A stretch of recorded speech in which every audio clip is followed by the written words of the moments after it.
ہمیں سبق نا ہم بڑے اسکول میں پڑھے تھے.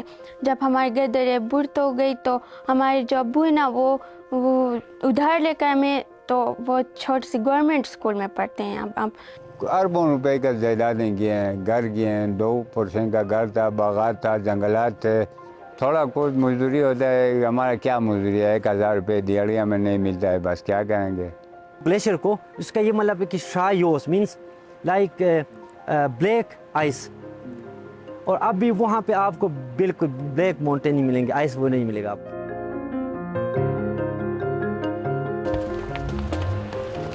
اس سے پہلے تک محمد علی باغات, جنگلات اور زرعی زمین کے مالک تھے, اور اب سر چھپانے کے لیے ان کا اپنا گھر بھی نہیں رہا. ان کے گاؤں کے قریب بہتا دریا سب ساتھ لے گیا. 7-8 جریب کا زرعی زمین تھے, 2 جریب کا جنگلات تھے, باقی 2 جریب میں ہمارا یہ گھر تھے. 2% کا گھر 2 بیٹوں کے لیے ہم نے بنایا تھا, جو ہم نے جمع پونجی لگا کے وہ بھی سارے ختم ہو گیا ہمارا. بس ابھی کچھ نہیں بچا ہے. ہم ابھی ادھر سرکاری اسکول ادھر پڑھا ہوا ہے پرانا, 2 کمرے کا ہے, وہ میں رہائش پذیر ہوں. بس زمینیں تھے جیسا کہ ہمارے ساتھ ہوا ہے, اور باقی ہمارے ہمسایوں کے ساتھ بھی یہی حالات ہوا ہے. کوئی نہیں فکر ہوا. ایزالی ان کی بیٹی ہیں. خوشحال زندگی کے بعد ان مشکلات کو تسلیم کرنا ان کے لیے مشکل ہے. یاد ہے پہلے ہم اپنے گھر میں رہتے تھے بہت اچھے سے, اور سب کے الگ الگ کمرے تھے, اور واش روم بھی الگ الگ تھے, 2 کچن تھے. پھر جب ہم سوئے ہوئے تھے صبح میرے ابو آئے اور وہ کہنے لگے کہ سیلاب آ چکے ہیں اور آپ بھاگ جائیں گھر سے. تب ہم بھاگ گئے. پہلے تو ہم بہت چونک چکے تھے, بعد میں ہم بھاگ گئے اور بہت روئے. یہ سب اس لیے ہوا کیونکہ اس گاؤں اور اس جیسے کئی دیہات کے ارد گرد سینکڑوں گلیشیئرز ہیں جو موسمیاتی تبدیلی کے باعث مسلسل پگھل رہے ہیں, اور ان کا پانی دریائے چترال میں شامل ہوتا جا رہا ہے. اس لیے دریا نے کہیں اپنا رخ بھی بدلا اور کہیں یہ پھیلتا جا رہا ہے. اپر چترال کے گاؤں ریشن میں دریا کے کٹاؤ سے املاک کو نقصان ہو رہا ہے.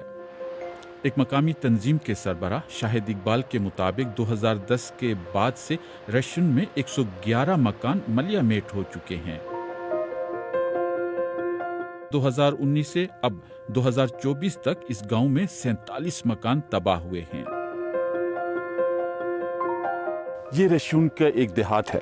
یہاں پر ایک پیٹرول پمپ تھا, اور پیٹرول پمپ کے ساتھ پیچھے آبادی تھی, مکانات تھے, کوئی 8-10 مکان تھے جو وقت کے ساتھ ساتھ بہہ گئے ہیں. اب ان کے کچھ آثار نظر آ رہے ہیں, باقی کچھ نہیں ہے.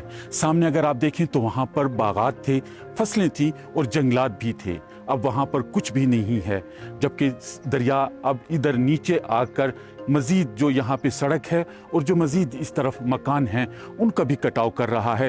ان مکانات میں بھی دراڑیں پڑ چکی ہیں. لوگوں کا یہ کہنا ہے کہ یہاں پر جو صورتحال اس وقت بنی ہوئی ہے انہیں خطرہ ہے کہ آئندہ کچھ سالوں میں شاید یہ دیہات مکمل ہی نہ ہو. اس گاؤں میں اب غربت ہے. زندگی ایک مشکل دوراہے پر ہے جہاں دریا زمین اور لوگوں کی زندگیاں ختم کرتا چلا جا رہا ہے. چترال میں دریا سے زمین کے کٹاؤ کو زمین کی موت کہا جاتا ہے. کیوں اسوسی وائنگار اسوسی کیا دیکھو سدوری ہش کیا ہنو بیچتانی اسوسی آش ایما سو اندر ایما سو اس پا پولی ما سو چپات ہوئی اس پا پھوپھو باوچ خانا ہاتے اسوسی ہاسے دیو غاری کو بیتی ہاتے اس پا پورا چائی لچائی سیان خاچا ما اوشنی را پھوک ہاتے باوچ خانا تو کیا آکی شروع اوشنی پھوپے شروع میں شروع کیا اوشن تغار کیا ہنو تغار سامان پلکھا اس پا ترو ایجون تغار چاہتی ری پاریسیان چھوڑ پون جون اسوسی را دور فیل داری. نجی املاک کے ساتھ ساتھ سرکاری انفراسٹرکچر بھی تباہ ہو رہا ہے.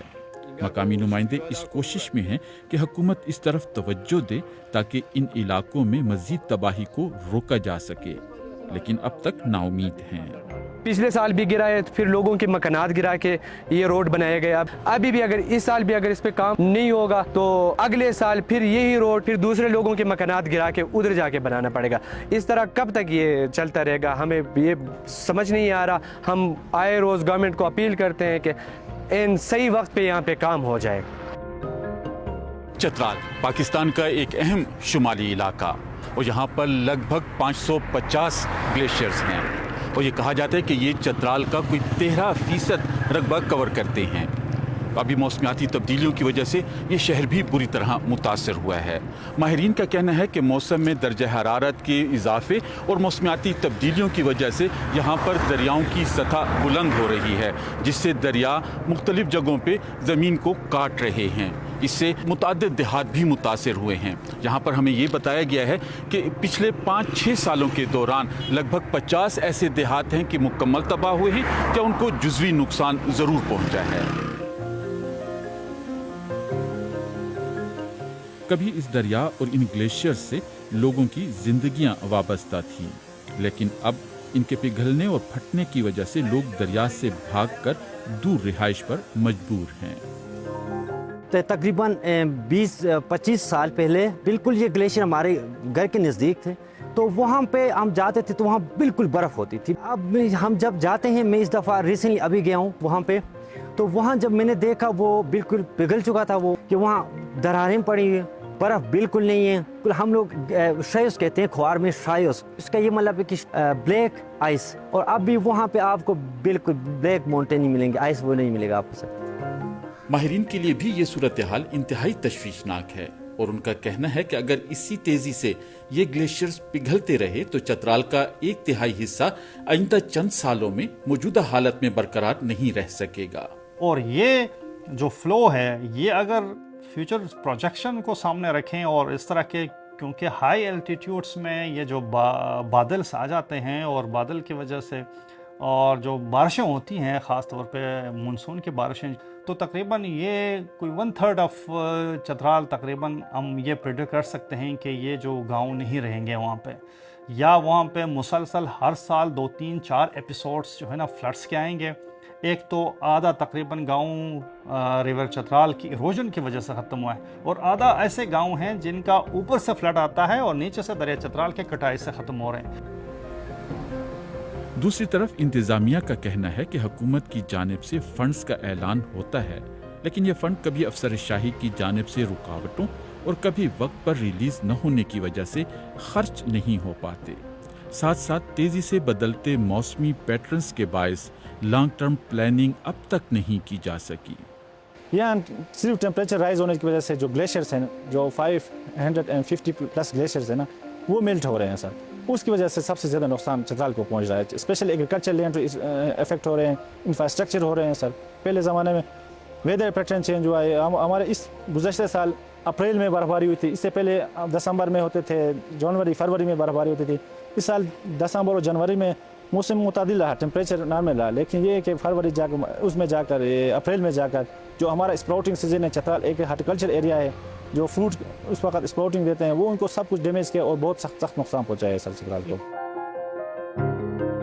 दुनिया में बढ़ती आलूदगी मौसमियाती तब्दीली की एक बड़ी वजह है। पाकिस्तान का कार्बन फुटप्रिंट न होने के बराबर है, लेकिन इसका शुमार उन ममालिक में होता है जिनको इससे सबसे ज़्यादा ख़तरा है। ये वाज़ेह है कि इससे निमटने की कोई पॉलिसी न बनाई गई तो चतराल जैसे इलाके शदीद तबाही से दो चार रहेंगे।